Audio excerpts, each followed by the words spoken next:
Students السلام علیکم. آج ہمارا 14واں لیکچر ہے کلینکل سائیکالوجی سیریز کا، اور آج کے لیکچر میں ہم غور کریں گے اور جاننا چاہیں گے کہ پروسیس آف ڈائگنوسس جو ہے وہ کیا ہوتا ہے. ڈائگنوسس جو ہے یہ ایک بہت اہم اور بہت امپورٹنٹ ایک ایلیمنٹ ہے مینٹل النس کے حوالے سے، سائیکوپیتھولوجی کے حوالے سے. آپ نے جیسے پچھلے لیکچر میں بھی آپ کو یاد ہوگا کہ ہم نے بات کی تھی کازز آف مینٹل النس کی، تو اس میں ہم دیکھیں گے کہ مینٹل النس جو ہے اس کو کس طرح ڈائگنوز کیا جاتا ہے. یہ اس لیے بہت امپورٹنٹ ہے کہ آپ یوں سمجھ لیجئے کہ اگر آپ کو نزلہ ہوا ہو اور اس کی وجہ سے تھوڑی سی حرارت بھی ہو، ٹیمپریچر بھی ہو، اور ایز اپوز ٹو دیٹ اگر آپ کو نیمونیا ہو، تو it would be very important for you as a patient to know کہ بھی میرا ٹریٹمنٹ کیا ہونا چاہیے، اور صحیح ٹریٹمنٹ کرنے کے لیے اور ہونے کے لیے اٹ از اسینشیل کہ صحیح ڈائگنوسس ہو. تو اسی طرح جو ڈائگنوسس ہے کلینکل سائیکالوجی میں وہ بہت ایک امپورٹنٹ رول پلے کرتا ہے. اس سے ہمیں اندازہ ہوتا ہے کہ کنڈیشن جس میں سے ہمارا پیشنٹ یا ہمارا کلائنٹ جو گزر رہا ہے وہ کنڈیشن کیا ہے، اور اس کی ایک بہتر انڈرسٹینڈنگ ڈیولپ ہوتی ہے. تو میں اب بات کرنی چاہوں گا، آپ کو بتانا چاہوں گا کہ کچھ ایڈوانٹیجز جو ہیں ڈائگنوسس کے وہ کیا ہیں.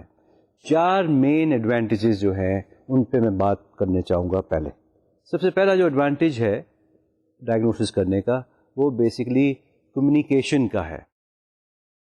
کمیونیکیشن سے مراد یہ ہے کہ ڈائگنوسس جو ہے وہ ایک رابطہ ہے یا وہ ایک ایکسپریشن ہے of being able to describe the condition of the patient that you are dealing with. اور وہ ایک ایسا رابطہ ہے جو کہ آپ کے اور پروفیشنلز کے درمیان بھی ڈیولپ ہو جاتا ہے. کیونکہ جب ہم بات کرتے ہیں یا ڈائگنوز کسی کو کرتے ہیں کہ بھئی تمہیں اسکیزوفرینیا ہے، تو ایک دم سے 5-6 کنڈیشن ذہن میں جو ہے وہ آ جاتی ہیں کہ جو اسکیزوفرینیا میں پائی جاتی ہیں.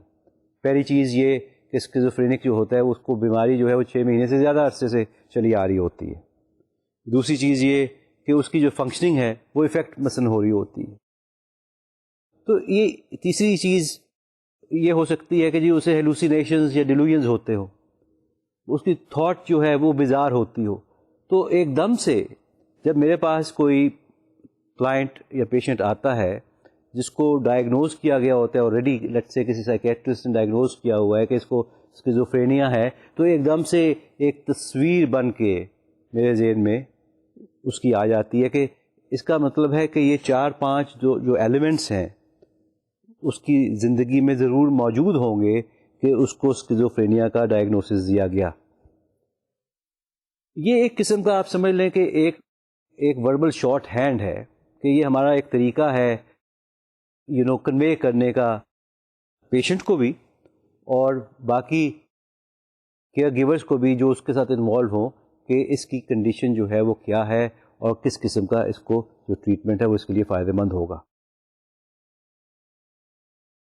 اسی طرح ایک اور ایڈوانٹیج یا یوز کہہ لیجیے جو ڈائگنوسس کا ہے وہ ریسرچ کے حوالے سے بھی ہے کہ سائیکوپیتھولوجی کے ایریا میں جتنی بھی ریسرچ کیری آؤٹ کی جاتی ہے اس میں جیسے آپ کو یاد ہوگا، پہلے بھی اس پہ بات میں نے ایک لیکچر میں آپ سے کی تھی کہ اس میں یہ ڈٹرمن کرنا کہ کیا کنڈیشن جو ہے آپ کس کنڈیشن کو کنٹرول کر رہے ہیں، کیا ٹریٹمنٹ آپ استعمال کر رہے ہیں، یہ ویریبلس کو ڈٹرمن کرنا بہت ضروری ہوتا ہے.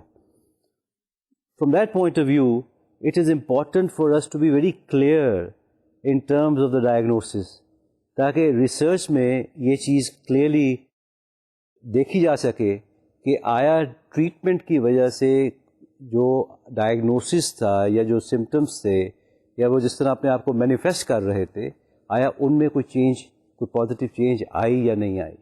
تو دس از another very important use of diagnosis.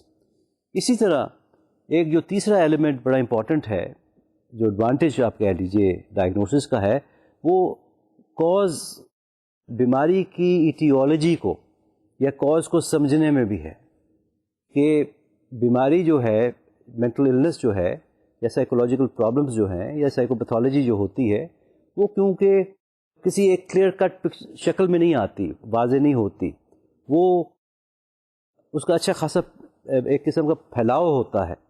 تو اس پھیلاؤ کو میننگ فل بنانے کے لیے اور اس میں سے کچھ میننگ ایکسٹریکٹ کرنے کے لیے ڈائگنوسس کرنا بھی بہت ضروری اور اہم ہوتا ہے. And that's an added advantage of why we in this field tend to make these diagnosis. اسی طرح ایک چوتھا جو اس کا یوز کہہ لیجیے یا فائدہ جو ہے وہ یہ ہے کہ ڈائگنوسس کی بیسس پہ ہم یہ بھی ڈٹرمن کر سکتے ہیں کہ اس شخص کے لیے کون سی ٹریٹمنٹ جو ہے وہ بہتر رہے گی.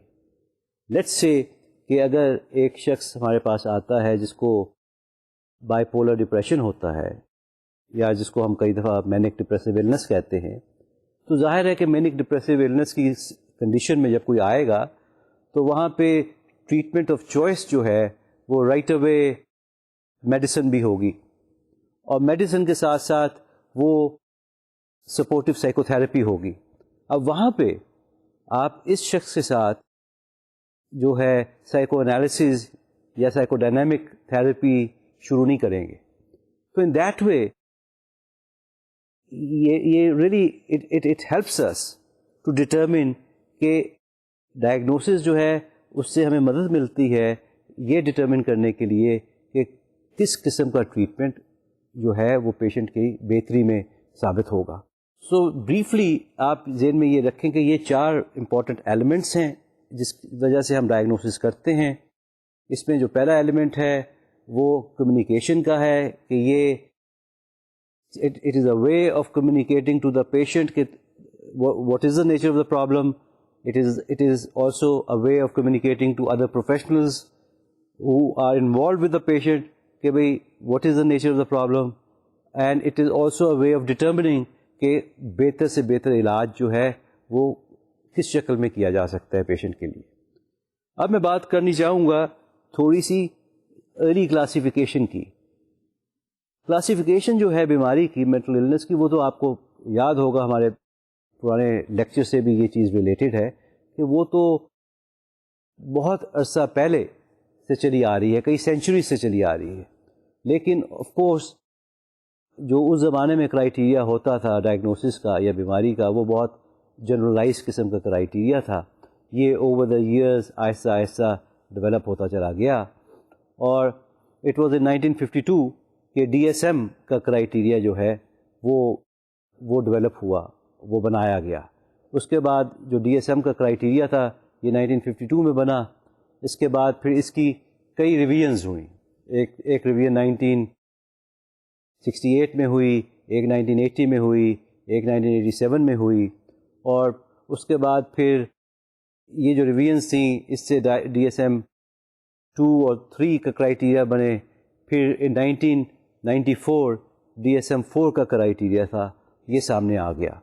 یہ جو ڈی ایس ایم 4 کا کرائیٹیریا ہے یہ ریلیٹیولی سب سے زیادہ سسٹمیٹک اور سائنٹیفک بیس کرائیٹیریا تصور کیا جاتا ہے، اور آج کل یہ pretty much all over the world یہی کرائیٹیریا یوز ہو رہا ہے. یہ جو کرائیٹیریا ہے اس کے بارے میں بات تھوڑی سی کرنی چاہوں گا. یہ بہت امپورٹنٹ کرائیٹیریا ہے. اس میں آپ چاہے سائیکیٹرسٹ ہوں چاہے کلینکل سائیکالوجسٹ ہوں، آپ پریٹی مچ اس کرائیٹیریا کو یوز کرتے ہیں. خاص طور پہ اگر آپ سائیکیٹرسٹ ہیں تو پھر تو اس کرائیٹیریا کا جو یوز ہے وہ اس لحاظ سے بھی بہت امپورٹنٹ ہو جاتا ہے کہ آپ کو کیونکہ دوائی استعمال کرنی ہے. دوائی جو ہے وہ خاص بیماریوں کے لیے، خاص کنڈیشنز کے لیے اسپیسیفک دوائیں ہیں. تو اس پوائنٹ آف ویو سے جو کرائیٹیریا ہے وہ بڑا ریلیجسلی فالو کرنا پڑتا ہے. اگر آپ کلینکل سائیکالوجسٹ ہوں پھر بھی آپ کرائیٹیریا یوز کرتے ہیں، لیکن اس میں کئی دفعہ اتنی زیادہ ریگرسنس کی ضرورت نہیں رہتی جتنی کہ اگر آپ نے دوائی دینی ہو پیشنٹ کو اس کی رہتی ہے. تو یہ جو کرائیٹیریا ہے اس کا جو سب سے امپورٹنٹ جو ایک ایلیمنٹ ہے وہ اس کا ملٹی ایکزیل ہونا ہے. اس کو ہم کہتے ہیں multi axial assessment. Multi axial assessment کا مطلب ہے کہ ایک سے زیادہ لیولز پہ بیماری کو اور پیشنٹ کو دیکھا جاتا ہے. پہلا اس کا جو لیول ہے وہ ایکسس 1 کہلاتا ہے. ایکسس 1 میں جتنے بھی کلینکل ڈس آرڈرز ہیں وہ سارے کے سارے آ جاتے ہیں ایکسیپٹ 2 کنڈیشنز. ایک ان میں سے پرسنالٹی پرابلمس کی ہے یا پرسنالٹی ڈس آرڈرز جسے ہم کہتے ہیں, اور دوسری مینٹل ریٹارڈیشن. اس کے علاوہ باقی ساری کنڈیشنز جو ہیں جو سائکیٹرک کنڈیشنز کہلاتی ہیں, there a very long list of them, وہ آپ کی کتاب میں بھی آپ کو مل جائیں گی, وہ ساری کی ساری اس میں ہی آ جاتی ہیں. دوسرا جو ایکسس ہے اس میں جس طرح میں نے آپ کو بتایا کہ اگر پیشنٹ کو ہم دیکھیں کہ کوئی پرسنالٹی پرابلم ہے, چاہے وہ obsessive پرسنالٹی ڈس آرڈر ہو یا اوائڈنٹ پرسنالٹی ڈس آرڈر ہو یا borderline personality disorder ہو, I mean any type of personality disorder اگر ہے تو وہ ہم اس کو ایکسس 2 پہ ریٹ کرتے ہیں. اور اسی طرح اگر ہم دیکھیں کہ کوئی مینٹل ریٹارڈیشن بھی انوالوڈ ہے تو اس صورت میں مینٹل ریٹارڈیشن کو بھی ہم ایکسس 2 پہ ڈائگنوز کرتے ہیں. ایکسس 3 جو اس کا ہے کرائیٹیریا کا, وہ بیسکلی جنرل میڈیکل کنڈیشن ہے کہ آیا کوئی اور میڈیکل کنڈیشن ایسی تو نہیں پیشنٹ میں چل رہی جو اثر انداز ہو رہی ہو اس وقت کی اس کی کنڈیشن پہ, تو اس کو بھی ہم نوٹ کر لیتے ہیں اگر ہو. چوتھا جو ہے ایکسس وہ سائیکو سوشل اور انوائرمنٹل پرابلمس کا ہے. اس سے ہماری مراد یہ ہے کہ لیٹس سے کہ اگر ہم دیکھیں کہ بھی شخص جو ہے کو فائنینشیل وریز ہیں تو ہم اس کو لکھ لیتے ہیں کہ بھئی اس ایکسس پہ کہ بھی اس کو فائنینشیل وریز ہیں. اگر ہم دیکھیں کہ پیشنٹ ہمارا جو ہے ان امپلائڈ ہے and has been looking for a job لیکن ان امپلائڈ ہے تو اس کو بھی ہم لکھ لیتے ہیں. تو یہ بیسکلی سائیکو سوشل اور انوائرمنٹل ایسی کنڈیشنز جو کہ اثر انداز ہو سکتی ہیں کلائنٹ پہ, اس کو ہم ایکسس 4 پہ لکھ لیتے ہیں. اور پانچواں جو ایکسس ہے اس کو ہم گلوبل اسیسمنٹ آف فنکشننگ کہتے ہیں. GAF اس کا ایبریویشن ہے, اور یہ ایک ہم اس کے لیے ہم ایک اسکیل یوز کرتے ہیں 1 to 100, تو ہم اس پہ ریٹ کرتے ہیں کہ جنرل جو فنکشننگ لیول ہے پیشنٹ کا وہ اس پہ کہاں آ رہا ہے. تو یہ 5 چیزیں جو ہیں, یہ 5 ایکسس جو ہیں, یہ بیسکلی ہمیں ایک بہت اچھی انسائٹ دیتے ہیں ہمارے کلائنٹ کی فنکشننگ میں. اور ذہن میں آپ یہ رکھیں کہ جتنا بہتر اوور آل سارے ایلیمنٹس اپنے پیشنٹ کے ہمیں پتہ ہوں گے اتنا ہی بہتر علاج ممکن ہو سکتا ہے. So from that point of view یہ جو ملٹی ایکزیل اسیسمنٹ کا کرائیٹیریا DSM-4 کا ہے, this has does wonders in helping people. اب میں ایک کیس آپ سے شیئر کرنا چاہوں گا. یہ جو کیس ہے یہ آپ کی کتاب میں بھی دیا ہوا ہے. یہ مشیل نامی خاتون کا ہے کیس. مشیل جو ہے یہ ایک 23 سالہ خاتون ہیں جو ہاسپٹلائز ہوئیں. ایک دن ایسے ہوا کہ انہوں نے فون کیا اپنے بوائے فرینڈ کو کہ میری طبیعت بڑی سخت خراب ہے, میں نے ایک باٹل آف ایسپرین گولیوں کی کھا لی ہے اور میری طبیعت بڑی سخت خراب ہے, ڈو سم. تو she was taken to the hospital, اور وہ جب ہاسپٹل ان کو لے جایا گیا تو ان کا سب سے پہلے تو آبویسلی اس طرح کی کنڈیشن اگر ہو تو اٹینڈ کیا جاتا ہے پیشنٹ کی اس ایمرجنسی سچویشن کو کہ بھی مسئلہ کیا ہے, اس کو اٹینڈ کیا گیا. پھر یہ دیکھا گیا کہ ان کی جو اپنی کنڈیشن تھی اس میں ایک تو شی واز ویری ڈپریسڈ, ڈسفورک سی ہوئی تھی, ڈپریشن سا تھا.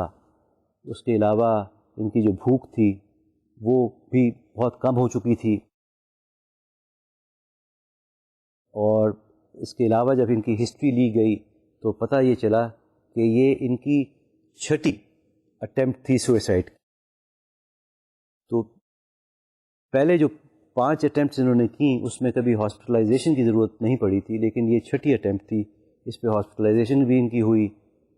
اور اب ظاہر ہے جب انسان ہاسپٹل آ جائے تو پھر ہاسپٹل کے اپنے پروسیجرز ہوتے ہیں تو کافی پروب کیا جاتا ہے, ہسٹری کافی ڈیٹیلڈ فارم میں لی جاتی ہے. تو اس ہسٹری میں پتہ یہ چلا کہ ان کو امپلسو کریکٹر ہے, ان کا غصہ بڑی جلدی میں آ جاتا ہے اور بڑی موڈی ہیں, ایک دم سے ناراض بھی ہو جاتی ہیں اور اپنے ایموشنز کو کنٹرول کرنے میں بڑی دشواری انہیں ہوتی ہے.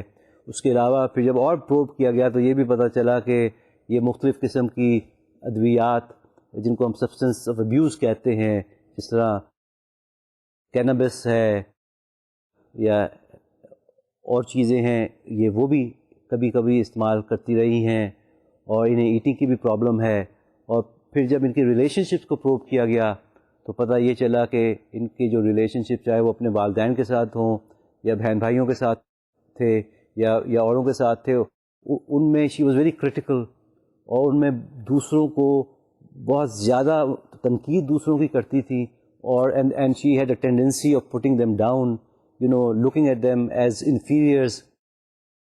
اور اس کے علاوہ ان کو کافی انسیکیورٹی کی فیلنگ بھی رہتی تھی. انسیکیورٹی کی جو فیلنگ تھی وہ اس انداز میں اپنے آپ کو ظاہر کرتی تھی کہ انہیں لگتا تھا کہ دیٹ ان کو that she will be abandoned, مطلب انہیں گھر والے چھوڑ دیں گے and she will be left on her own, اور پتہ نہیں پھر ان کا کیا بنے گا. اسی طرح انہوں نے کئی مرتبہ گھر چھوڑ کے جانے کی بھی کوشش کی، اور ہر دفعہ جب وہ گھر چھوڑ کے گئیں تو کچھ ہفتوں کے بعد وہ واپس آ جاتی تھی. تو ان ادر ورڈز وہ بھی جو ان کے ایکسپیرینسز تھے اس میں she was not able to really manage herself.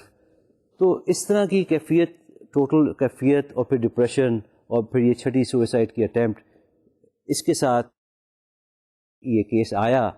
تو جب اس کیس کو جب کیس سائیکالوجسٹ کے پاس آیا تو اس کو اس نے پھر ڈائگنوز کیا. اب میں آپ کو مشیل کا DSM-4 کا ڈائگنوسٹک ایویلیویشن کا کرائٹیریا بتاتا چلوں.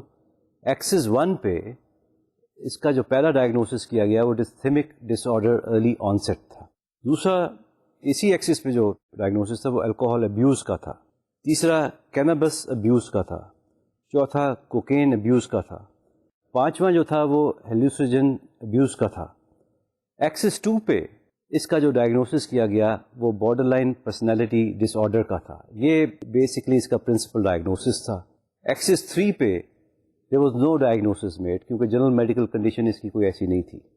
اور ایکسس 4 پہ problems with primary support group and educational problems کا ڈائگنوسس تھا. اور ایکسس 5 پہ اس کا جو گیف تھا وہ 20 پوائنٹس پہ اسکور کیا گیا. تو اس سے آپ کو اب اندازہ ہوا ہوگا کہ یہ جو 5 ایکسز ہیں، یہ 5 ایکسز بیسکلی بتاتے ہیں پروفیشنل کو ان سب کنڈیشنز کے بارے میں جو ہسٹری سے اس کو ملتی ہیں. آپ نے یہاں دیکھا کہ ایکسس 1 پہ ایک کنڈیشن نہیں تھی، بلکہ ایکسس 1 پہ تو 5 کنڈیشنز وہ پریویلنگ، اور پانچوں ہی لکھی گئی. اس سے یہ اندازہ ہوتا ہے، اس سے فائدہ یہ ہو جاتا ہے یہ سب کچھ کرنے سے کہ بڑا ایک کلیئر انڈرسٹینڈنگ ہو جاتی ہے کہ کس طرح پیشنٹ کا جو ڈرگ ابیوز یا سبسٹنس ابیوز کی جو ہسٹری ہے وہ نئی نہیں ہے، وہ پرانی چلی آ رہی ہے، اور اس میں ایک سبسٹنس کا ابیوز اس نے نہیں کیا ہے بلکہ کئی سبسٹنس کا ابیوز کیا ہے. اسی طرح ایکسس 2 پہ اس کا جو ڈائگنوسس تھا وہ پرسنالٹی پرابلم کا ڈائگنوسس تھا، بارڈر لائن پرسنالٹی ڈس آرڈر کا. اور ایکسس 3 پہ جنرل میڈیکل کنڈیشن ایسا جو اس کی کوئی نہیں تھی، لہٰذا اٹ وازنٹ مینشنڈ. اور جو اس کے انوائرمنٹ میں جو چیزیں اس کی افیکٹ ہو رہی تھی، جو اس میں اس کی جاب تھی، اس میں اس کی تعلیم تھی، اس کا relation ship with the primary support group تھا، جس طرح میں نے آپ کو بتایا تھا کہ اس کا relation ship with the parents جو تھا وہ بھی افیکٹڈ تھا، اس کا ریلیشن شپ ود فرینڈس بھی افیکٹڈ تھا، تو وہ بھی اس پہ آ گیا. اور ایک اوور آل جو اس کی فنکشننگ لیول تھی وہ بھی آن اے اسکیل آف 1 to 100 20 پہ تھی. تو اس سے ہمیں یہ اندازہ ہوا کہ کن کن ایریاز میں مشیل کے ساتھ کام کرنے کی ضرورت ہے، کون سے ایریاز ایسے ہیں جہاں دوائی دینے کی ضرورت ہے، کون سے ایریاز ایسے ہیں جہاں پہ تھیراپیوٹک کام کرنے کی ضرورت ہے. تو یہ basically this is what the diagnosis is supposed to be showing to the professional, تاکہ بہتر سے بہتر طریقے سے پیشنٹ کی ہیلپ کی جا سکے. اب میں چلتا ہوں آگے ذرا اور بات کرنی چاہوں گا جنرل ایشوز، جو کلاسیفیکیشن کے حوالے سے جو جنرل ایشوز آتے ہیں ڈائگنوسس میں، ان میں 8 میجر ایشوز ہیں. پہلا جو کنسرن ہے وہ بیسکلی کیٹیگریز ورسز ڈائمینشنز کا کنسرن ہے. اس سے مراد یہ ہے کہ جب ہمارے پاس کوئی پیشنٹ آتا ہے، اس کو جو اس کا انیشیل جو ڈائگنوسس کیا جاتا ہے تو وہ اس کے سمٹمس کو دیکھتے ہوئے کیا جاتا ہے. اس میں ایک جو مسئلہ کئی دفعہ پیدا ہو سکتا ہے اگر ہم بہت چکنے اس کے اراؤنڈ نہ ہوں، وہ یہ ہے کہ کئی دفعہ اس کی ایک کنڈیشن دیکھتے ہوئے ہم کہہ دیتے ہیں کہ ہم کہہ سکتے ہیں کہ جی وہ مثلا اگر اس کو obsessive تھنکنگ اس میں ہے تو اس کو obsessive compulsive ڈس آرڈر ہے. یا کئی دفعہ اگر کوئی ڈیلوژنل ایلیمنٹس نظر آ رہے ہوں کسی کلائنٹ میں یا ہیلوسینیشنز نظر آ رہی ہوں تو اس کو ایک دم سے one can jump to the conclusion کہ may be he is schizophrenic. اصل حقیقت جو ہے وہ یہ ہے کہ کوئی ہارڈ اینڈ فاسٹ رولز جو ہیں وہ ان کو ون شوڈ ناٹ، وہ پہلی بات تو یہ کوئی ایبسولوٹس نہیں ہے. یہ اکثر جو یہ کنڈیشنز ہوتی ہیں، یہ جو نارمل ایب نارمل کی جو کانسیپٹ ہے، یہ بیسکلی ایک اسپیکٹرم کا کانسیپٹ ہے. اسپیکٹرم سے کے کانسیپٹ سے میری مراد یہ ہے کہ یہ اگر ادھر ایب نارمیلٹی ہے تو ادھر نارمیلٹی ہے، تو it is not, I mean things are not in black and white. Mostly when we meet people, when we work with people, when we diagnose people, so they are somewhere on the spectrum. ہو سکتا ہے یہاں پہ ہو سکتا ہے یہاں پہ ہو سکتا ہے یہاں پہ ہو. اور یہ ذہن میں رکھنا کہ یہ اسپیکٹرم پہ ہے اور اسپیکٹرم پہ موومنٹ ہوتی ہے، فکسڈ اسپیسیز یا پوائنٹس نہیں ہوتے، یہ I think is a very important concern that we always need to keep in mind while making diagnosis.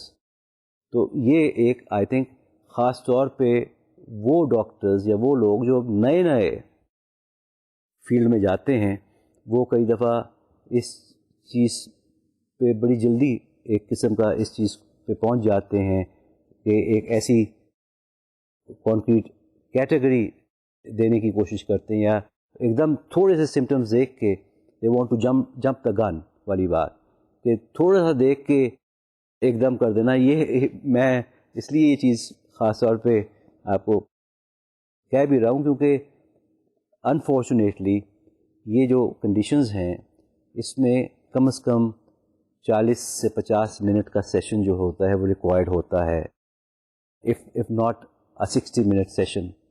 تو آپ نے دیکھا ہوگا کہ کئی دفعہ ہم جو ڈاکٹر حضرات ہیں یا جو تھراپسٹ ہیں، ہمارے پاس جب پیشنٹ آتا ہے تو ہم اس کے ساتھ اتنا ٹائم نہیں گزارتے. ہم 40 منٹ یا 50 منٹ یا 60 منٹ گزارنے کی بجائے ہم 10 منٹ گزارتے ہیں. جب ہم 10 منٹ گزارتے ہیں تو وہاں پہ جو گڑبڑ کے چانسز یا پرابیبلٹی پیدا ہوتی ہے وہ ایگزیکٹلی یہی ہوتی ہے کہ اب ہم وہ چیز جو ہمیں ادروائز 50 منٹ میں یا 60 منٹ میں ہم نے اسٹیبلش کرنی تھی، اس کو اب ہم 10 منٹ کی میٹنگ کے بیسس پہ اسٹیبلش کرتے ہیں، تو اس میں پھر وہ رسک فیکٹر ایک قسم کا ایڈ ہو جاتا ہے.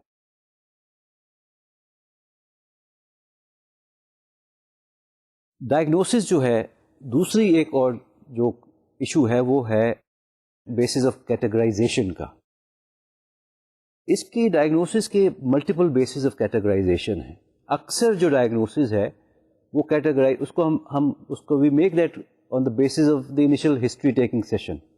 ان ادر ورڈس، ہمارے پاس ایک کلائنٹ آیا، ہم نے اس کی ڈیٹیل ہسٹری لی اور ہم نے اگر ضرورت ہوئی تو اس کے جو فیملی ممبرز یا اٹینڈنٹس جو ساتھ آئے ان کا پرسپیکٹو بھی سنا اور اس کی بیسس پہ ہم نے ڈائگنوسس کر دیا. کئی دفعہ ہم ڈائگنوسس جو ہے وہ سیلف رپورٹنگ کی بیسس پہ بھی کرتے ہیں. کئی دفعہ ہم جو ڈائگنوسس جو ہے وہ صرف بیہیورل آبزرویشنس کی بیسس پہ کرتے ہیں، اور کئی دفعہ ہم جو ڈائگنوسس جو ہے وہ اسسمنٹ کی بیسس پہ کرتے ہیں. تو یہ مختلف طریقہ کار ہیں، یہ مختلف ایک قسم کے بیسس آپ کہہ لیجیے ہیں جن کو استعمال کرتے ہوئے ہم یہ کیٹیگرائزیشن جو ہے آف ڈائگنوسس یہ کرنے کی کوشش کرتے ہیں. تیسرا جو ایلیمنٹ ہے وہ پریگمیٹکس آف کلاسیفیکیشن کا ہے. یہ بڑا ایک انٹرسٹنگ سا ایلیمنٹ ہے پریگمیٹکس آف کلاسیفیکیشن کا. اس سے مراد یہ ہے کہ جو ڈاکٹر حضرات ہیں وہ اپنی جو کلاسیفیکیشن کرتے ہیں اس میں وہ کچھ ایسے عوامل کو بھی کئی دفعہ ان کے ذہن میں ہوتے ہیں جن کا تعلق پیورلی ان کے پروفیشن سے یا بیماری سے نہیں ہوتا. اس کی میں مثال یوں دینا چاہوں گا کہ سائیکیٹری کے فیلڈ میں آج سے کچھ سال پہلے تک جب کوئی پیشنٹ آتا تھا ہومو سیکشولیٹی کے ایشوز لے کے یا پرابلم لے کے, تو ہومو سیکشولیٹی کو ایک ڈیزیز سمجھا جاتا تھا سائیکیٹری میں. لیکن اب پچھلے کچھ سالوں سے, جب سے ویسٹ میں خاص طور پہ جب سے ہومو سیکشولیٹی جو ہے اس کی ایکسیپٹنس زیادہ آ گئی ہے, تو جو سائیکیٹرسٹ کمیونٹی ہے, جو پروفیشنل کمیونٹی ہے, اس نے بھی اپنا کرائیٹیریا موڈیفائی کر لیا ہے. اب ہومو سیکشولیٹی کو ویسٹ میں جو ہے مینٹل النس یا ایک سائیکیٹرک پرابلم کی شکل میں اس وقت تک نہیں دیکھا جاتا جب تک آپ کا پیشنٹ جو ہومو سیکشولیٹی ایکسپیرئنس کر رہا ہے یا ہومو سیکشول ہے وہ اس سے ناخوش نہ ہو, یا لیٹس سے کہ if he is not happy with it, with the condition, or he is having problems because of the condition, پھر تو اس کو پرابلم تصور کیا جاتا ہے, لیکن اس کو ایک سائیکوسیکشل پرابلم کی شکل میں دیکھا جاتا ہے.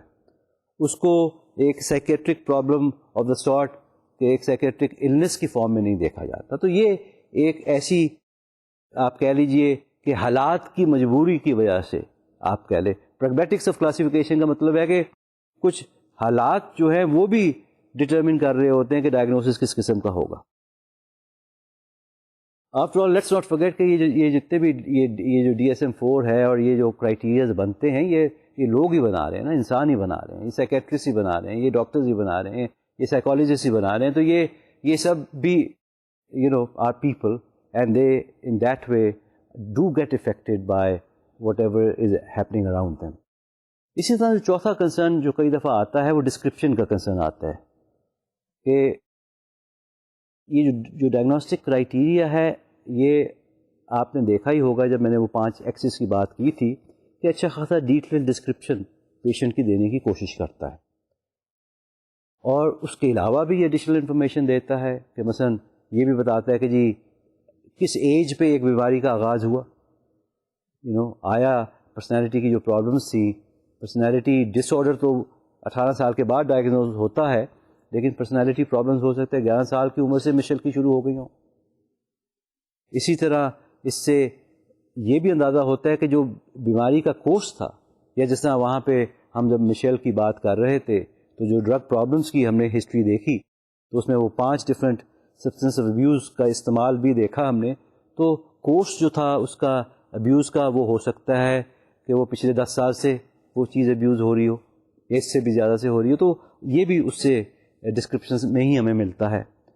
پھر یہ بھی ہمیں پتہ چلتا ہے کہ جی پریولنس ایک چیز کی کتنی ہے, کہ مثلا مثال کے طور پہ جو بارڈر لائن پرسنالٹی ڈس آرڈر ہے وہ کس قسم کے لوگوں میں پایا جاتا ہے, آیا عورتوں میں زیادہ پایا جاتا ہے یا مردوں میں زیادہ پایا جاتا ہے, اور کس ایج میں زیادہ پایا جاتا ہے, اور کتنا پایا جاتا ہے, کتنے % لوگوں میں وہ پایا جاتا ہے. تو یہ بھی سب کچھ جو ہے یہ بھی ہمیں اس کی ڈسکرپشن میں مل سکتی ہیں یہ انفارمیشن بھی. اور اسی طرح فیملی پیٹرنز اور کلچرل کنسیڈریشنز جو ہیں یہ سارا کچھ جو ہے یہ ڈسکرپشن کی شکل میں ہمیں ملتی ہے.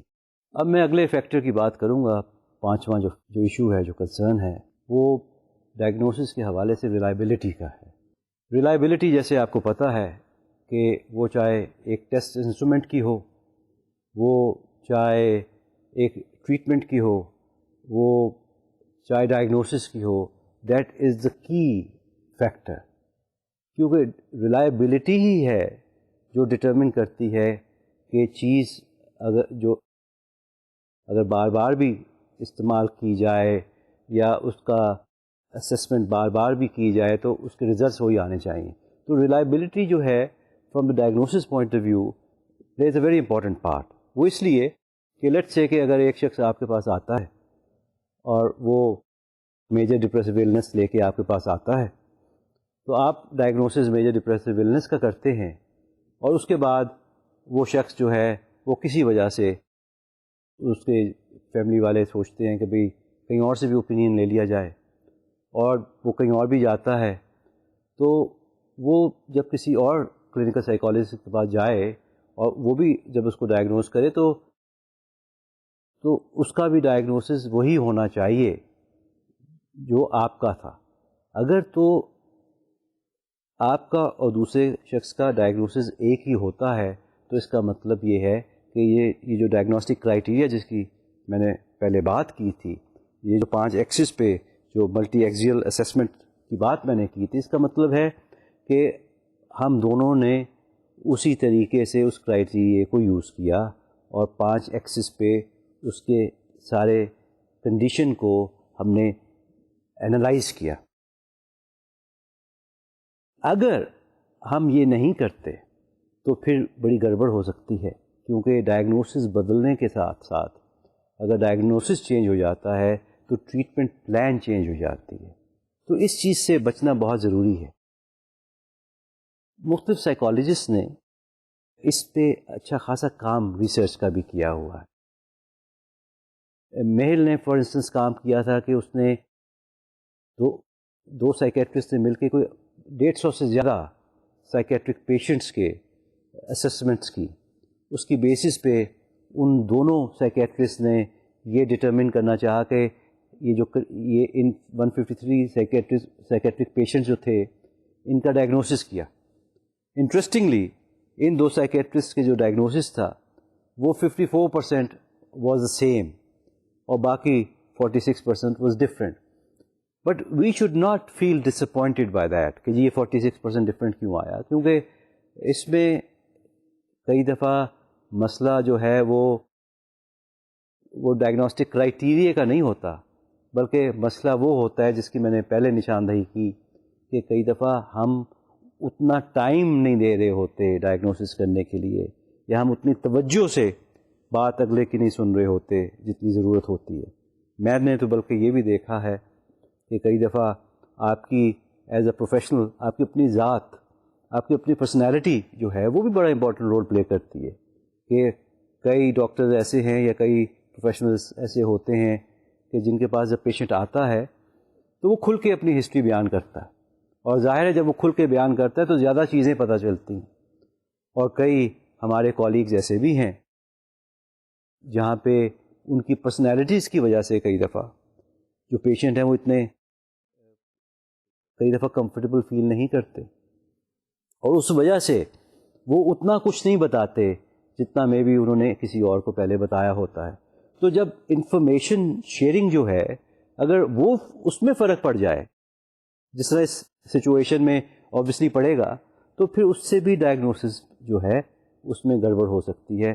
گڑبڑ ان دا سینس کہ ڈائگنوسس جو ہے وہ تو ہمیشہ اسی ڈیٹے پہ بیس ہوتا ہے نا جو آپ کو ملتا ہے.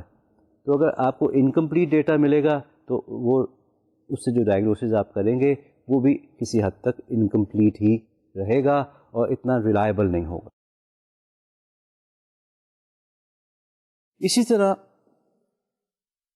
میں ایک اور بات بھی یہاں کرتا چلوں کہ کئی دفعہ ہم کچھ ہیومینیٹیرین گراؤنڈس پہ بھی ڈائگنوسس کو تھوڑا سا اس کو بدلتے ہیں یا اس کو تھوڑا سا فج کرتے ہیں.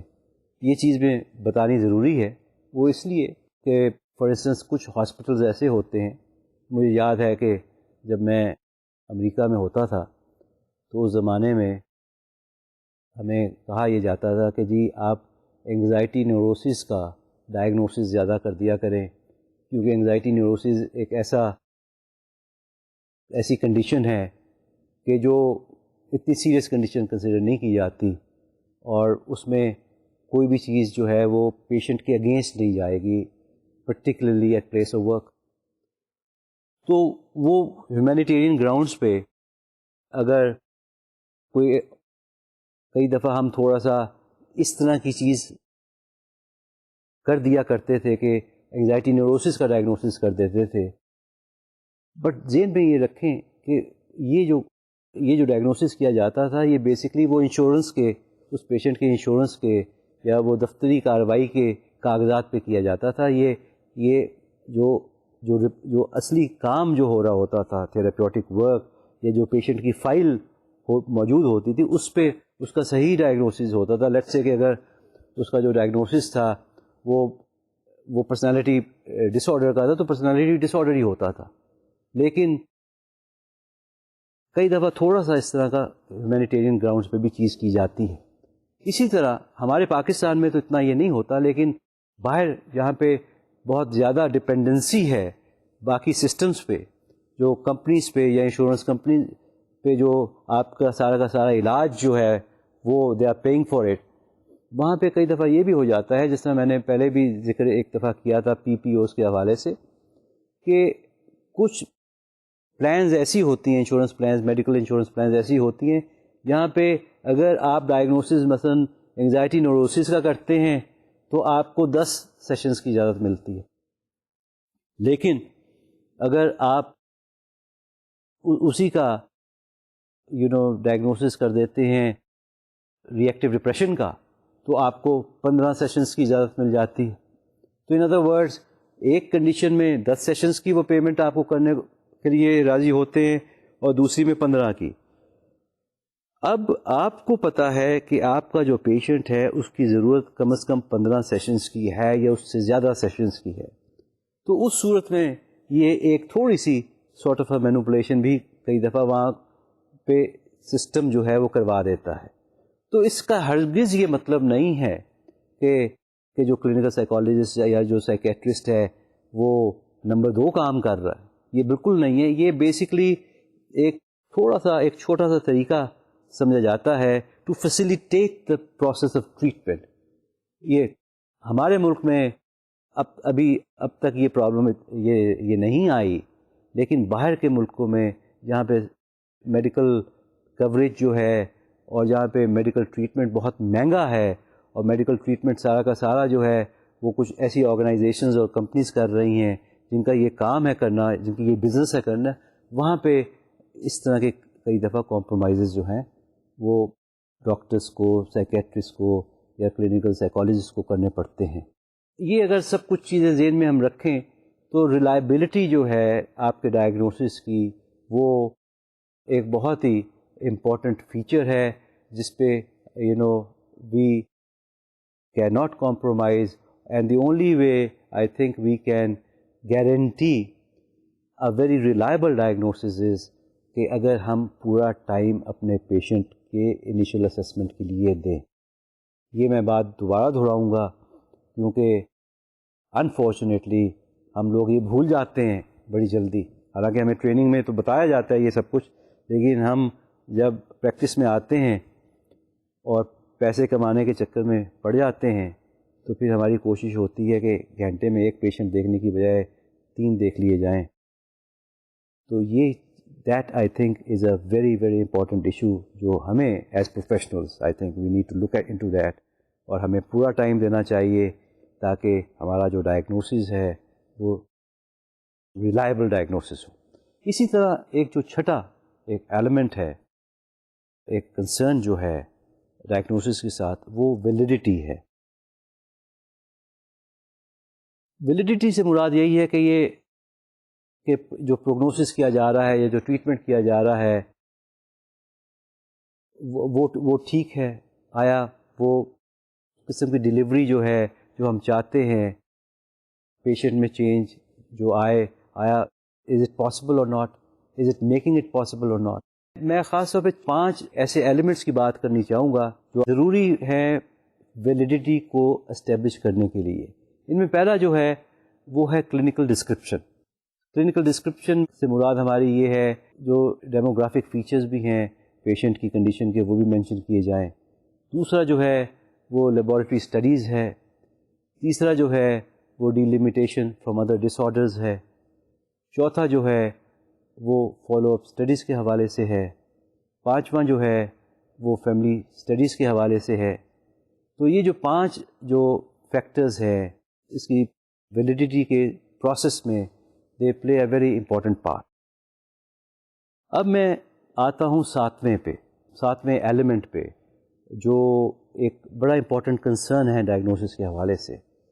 میں یہ جو کنسرنز آپ سے شیئر کر رہا ہوں ان سے قطعاً گھبرائیے گا نا, کیونکہ کنسرنس تو لائف کے ہر ایریا میں ہمارے پاس, ہمیں we have to deal with concerns, اور کنسرنس کو آئیڈینٹیفائی کرنا اور سمجھنا اور دیکھنا بہت ضروری ہوتا ہے, کیونکہ جب تک ہم کنسرنس کو پہچانیں گے نہیں اور دیکھیں گے نہیں, ہم اس وقت تک اپنے آپ کو درست نہیں کر سکتے, ہم اپنے آپ کو بہتر نہیں کر سکتے, ہم اپنے میں بہتری نہیں لا سکتے. سو لہٰذا یہ کنسرنس شیئر کرنے کا ڈائگنوسس کے اراؤنڈ ہرگز مطلب میرا آپ کو ڈرانا نہیں. اگر آپ ڈر گئے ہیں تو for God sake please do not be afraid of diagnosis. 7ویں چیز جو ہے وہ بیسکلی باعث ہے. باعث سے مراد جو ہے وہ 2 قسم کے باعثز, پوٹینشیل باعثز جو ہیں وہ زیادہ سامنے آتے ہیں. ایک جو ہے وہ سیکس باعث ہے, اور دوسرا جو ہے وہ ریشل باعث یا ریلیجس باعث ہوتا ہے. ایک چیز جو دیکھنے میں کئی دفعہ یا سننے میں آتی ہے وہ یہ ہے کہ جو ڈی ایس ایم کا کرائیٹیریا ہے وہ کئی لوگوں کا یہ کہنا ہے کہ جی وہ کچھ خواتین سے زیادتی کرتا ہے, کیونکہ کہا یہ جاتا ہے کہ جی وہ میل سینٹرڈ ڈیوائس ہے یا انسٹرومنٹ ہے, کیونکہ وہ خواتین کے ساتھ ایک فیئر سلوک نہیں کرتا, اور خواتین کو وہ ڈائگنوز کرتا ہے ایز ہیونگ مور پیتھولوجی. اس میں خاص طور پہ آئی تھنک جب وہ یہ جو بات کرتے ہیں تو وہ خاص طور پہ ایٹنگ ڈس آرڈرز کے اراؤنڈ بات کرتے ہیں. آپ کو میں نے ایک پہلے لیکچر میں بھی بتایا تھا کہ انوریکسیا نروسا یا بولیمیا یہ 2 ایسی کنڈیشنز ہیں جو اکثر خواتین میں ہی پائی جاتی ہیں, اور ان کنڈیشنز میں جو پرابلم ہوتی ہے وہ ویٹ لاس کی ہوتی ہے, یا اس میں یہ پرابلم ہوتی ہے کہ جو پیشنٹ ہے وہ بنجز میں کھاتا ہے. بنجز میں کھانے سے مراد ہے کہ بہت زیادہ کھا لیا اور پھر جا کے واش روم میں گئے اور اس کو تھرو اپ کر دیا, وامٹ آؤٹ کر دیا, نکال دیا, اس کے بعد پھر بیٹھ گئے کھانے, اور اس میں ان کے جو اپنا سیلف امیج جو ہے, جو فزیکل امیج ہے, وہ بھی کسی حد تک افیکٹڈ ہو جاتا ہے. دوسرا کرٹیسزم جو اس کے اراؤنڈ باعث کے اراؤنڈ دیا جاتا ہے وہ یہ ہے کہ کئی دفعہ ایک ہی کنڈیشن اگر مرد میں پائی جائے تو مرد کو ڈائگنوز نہیں کیا جاتا اتنی جلدی, خاص طور پہ اگر وہ ایٹنگ ڈس آرڈر کے اراؤنڈ ہو as opposed to a woman. لیکن مائنڈ یو یہ ہو سکتا ہے کہ کئی سچویشن میں یہ بات درست ہو, لیکن اس میں میرے خیال میں ڈیفینیٹلی ڈائگنوسٹک کرائیٹیریا کا مسئلہ یہ نہیں ہے. یہ تو بیسکلی ایک کلینیشین کی یا ایک ڈاکٹر کا اپنا باعث ہو سکتا ہے. بلکہ میں اس جگہ یہ بھی آپ کو بتاتا چلوں کہ جو اینٹی سوشل پرسنالٹی ڈس آرڈر ہے, یہ ڈس آرڈر جو ہے یہ مردوں میں زیادہ پایا جاتا ہے بنسبت عورتوں کے. تو اس لیے میرے خیال میں کوئی ڈائگنوسٹک کرائیٹیریا میں ایز سچ کوئی ایسی بات, ایسا باعث نہیں ہے کہ وہ ایک جینڈر کے ساتھ زیادہ اچھا سلوک کرنا چاہ رہا ہو اور دوسرے جینڈر کی سے زیادتی کرنا چاہتا ہو. آئی تھنک یہ ہمارا اپنا ایز ڈاکٹرز اور ایز سائیکیٹرسٹ اور ایز سائیکو تھراپسٹ جو ہے ایک ہمارا اپنا ایک باعث ہو سکتا ہے ایٹ ٹائمس, جس کی وجہ سے ہم کچھ ڈائگنوسس جو ہے مے بی اس میں ڈفرینسیشن کرتے ہیں. Otherwise diagnostic criteria in itself I personally very strongly feel is perfectly fine in this area. ایک 8واں جو آخری ایک کنسرن جو اس کے حوالے سے پیدا ہوتا ہے وہ کوریج کا ہے. کوریج سے مراد ہے کہ یہ جو کرائیٹیریا ہے اس میں کیونکہ ہزاروں, اس میں بے شمار کنڈیشنز کے بارے میں بات چیت کی گئی ہے, 400 سے زیادہ کنڈیشنز کے بارے میں اس میں بات چیت ہوئی ہے. تو یہ بڑا براڈ بیس کرائیٹیریا ہے, اور اس میں کہا یہ جاتا ہے کہ کچھ کنڈیشنز کئی دفعہ ایسی بھی سامنے آتی ہیں جو کہ جو مینٹل النیسز نہیں ہیں. میں خاص طور پہ کیونکہ میں بچوں کے ساتھ بھی کافی کام کرتا ہوں, اس حوالے سے میں یہ کہنا چاہوں گا کہ for instance dyslexia which is a kind of a reading disability, this is a condition ہے. اسی طرح اسٹٹرنگ کی کنڈیشن ہے, اسی طرح ڈسیبلٹی ان میتھمیٹکس کی کنڈیشن ہے. یہ وہ کنڈیشنز ہیں جو are more of learning disabilities. ان کو بھی وہ استعمال کیا ڈی ایس ایم میں، you find these conditions also. تو اس سے کئی دفعہ تھوڑا سا جو گڑبڑ ہو جاتی ہے وہ یہ ہو جاتی ہے کہ لوگ اگر ان کو لیبل کر دیا جائے تو کئی دفعہ لیبل کو مس یوز یا وہ ایک قسم کا سٹگما سا بھی بن جاتا ہے. اب اس کوریج کے اب یہ تو وہ 8 چیزیں ہو گئی جن کی بات میں نے آپ سے پہلے ذکر کیا تھا، لیکن مائنڈ یو ان کے علاوہ بھی کچھ ایڈیشنل کنسرنز ہیں جن کے بارے میں تھوڑی سی بات کر لوں تو آئی تھنک بہتر ہوگا. ایک جو ایڈیشنل کنسرن ہے وہ یہ ہے کہ کئی دفعہ جب ہمارے پاس پیشنٹس آتے ہیں تو ہم بڑی جلدی کرتے ہیں ان کو ڈائگنوز کرنے کی. تو اس میں ایک اندیشہ جو ہوتا ہے وہ یہ ہے کہ جس طرح پہلے میں نے بات کی کہ ہو سکتا ہے کہ ہمیں ایک سے زیادہ میٹنگ درکار ہو ڈائگنوسس کرنے کے لیے، تو ہمیں ہمیشہ ایک سے زیادہ میٹنگ رکھنی چاہیے، اور ہم کبھی بھی اس صورت میں پہلی میٹنگ کے بعد ڈائگنوسس نہ کریں، بلکہ کہہ دیں کہ جی ابھی تو پرووینل ڈائگنوسس ہیں، ایک سے زیادہ ڈائگنوسس ہیں، وہ پرووینل ہیں، تو ابھی تو مجھے آپ کو دوبارہ دیکھنا ہوگا، اور ہو سکتا ہے کہ 2 سے زیادہ دفعہ بھی آپ کو میٹنگ کرنی پڑے اپنے کلائنٹ کے ساتھ. تو ایز پروفیشنلز، کیونکہ کل کو آپ لوگوں میں سے بھی کچھ سائیکالوجسٹ بنیں گے، کچھ سائیکیٹرسٹ بنیں گے، تو میں یہ آپ کو بتانا چاہوں گا کہ کبھی بھی جلد بازی نہ کریں. اور خاص طور پہ آپ اسٹوڈنٹس آف سائیکالوجی ہیں تو میں نے ایک چیز جو اپنے زمانے میں بھی یہ دیکھی اور محسوس کی وہ یہ ہے کہ جب ہم اسٹوڈنٹ ہوتے ہیں تو ہمیں لگتا ہے کہ ہر بیماری ہم میں بھی ہے اور دوسرے میں بھی ہے، تو کبھی یہ زیادتی بھی نہ کریں کہ ایک دم سے کسی کو اپنے بہن یا اپنے بھائی کو یا اپنے دوست کو ڈائگنوز کرنے کی کوشش کر دیں کہ بھئی تمہیں تو ڈپریشن ہے، یا تمہیں تو اوائڈنٹ پرسنالٹی ڈس آرڈر ہے، یا تمہیں تو بارڈر لائن پرسنالٹی ڈس آرڈر ہے. یہ ہرگز نہ کیجیے گا، اس چیز سے بچیے گا. یہ دس از اے ٹریپ جس میں we have all gone through, but word of caution is کہ try to avoid labelling people.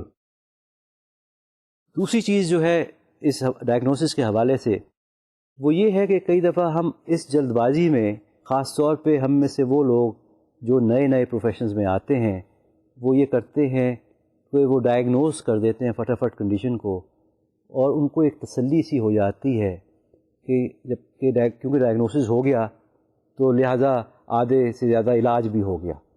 تو میں اس جنکچر پہ آپ کو یہ سمجھانا چاہوں گا اور بتانا چاہوں گا کہ ڈائگنوسس جو ہے وہ علاج کی طرف تو ہمیں ضرور لے کے جاتا ہے، لیکن وہ بذات خود علاج نہیں ہے.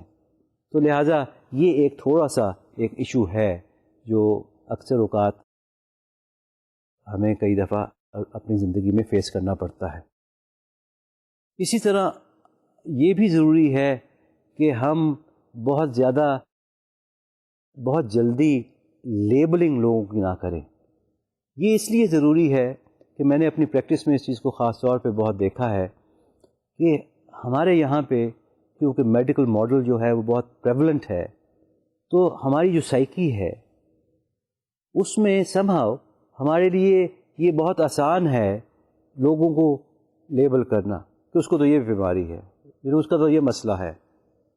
اس میں گڑبڑ جو ہو جاتی ہے کئی دفعہ وہ یہ ہو جاتی ہے کہ انسان اس مسئلے میں سے نکل بھی آتا ہے، لیکن جسٹ بیکاز وہ ایک لیبل لگ گیا ہوتا ہے تو جو باقی دنیا ہے جاننے والی وہ اس لیبل کو ہی لے کے چلتی رہتی ہے کہ بھئی وہ تو اس کو تو یہ بیماری تھی. وہ بیماری میں سے ہو سکتا ہے کئی سالوں سے نکل بھی آیا ہو اور اسے کوئی مسائل اب زندگی میں ایسے نہ ہو اور وہ ٹوٹلی ہیلدی فنکشننگ اس کی ہو گئی ہو، لیکن جسٹ بیکاز وہ جو لیبل جو استعمال کیا گیا تھا. تو اس لیے as professionals it is very important کہ ہم خاص طور پہ یہ لیبلز کو بڑے احتیاط سے لیبلنگ کریں اور کم سے کم اس کا استعمال کریں.